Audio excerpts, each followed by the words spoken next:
সবাই ভালো আছে তো?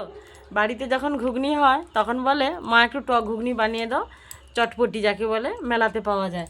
তো আজকে দেখো ঘুগনিটা নিয়ে বসেছি, অনেকটাই ঘুগনি দেখাই যাচ্ছে, অনেকটাই ঘুগনি নিয়ে বসেছি। তো এর জন্য আমি ওর চটপটি তৈরি করে দিচ্ছি। প্রথমে যেটা দিচ্ছি গাজরটা গ্রেট করে কেটে নিয়েছি। শসাটা বড় বড় করে রেখেছে।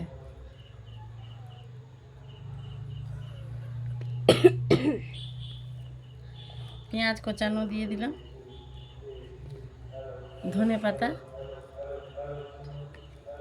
কাঁচা লঙ্কা, আর যেটা দেবো এটা দেখো আমরা বলি মামা ভুজা, এটা ঝুরির মতো দেখতে, তাই একটু উপর দিয়ে ঝুরির মতো আমি ছড়িয়ে দিলাম। আর দেব টক জল। উফ, যা সেন্ট বেরিয়েছে না, কি বলবো বন্ধুরা, যা সেন্ট বেরিয়েছে দেখেই মনে হচ্ছে পুরোটাই খেয়ে ফেলি। তো বিট লবণটা দেওয়া হয়নি, ও বলছে যেহেতু একটু বিট লবণ দিয়ে দিচ্ছি।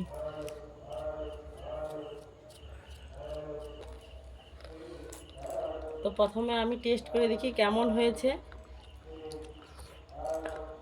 চামচটাও দেখেছো, পুরো যেন দোকানের মতো।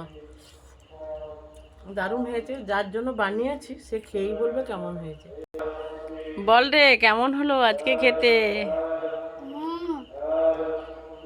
জাস্ট ফাটাফাটি হয়েছে। পুরো দোকানের মতো না? হ্যাঁ, একদম।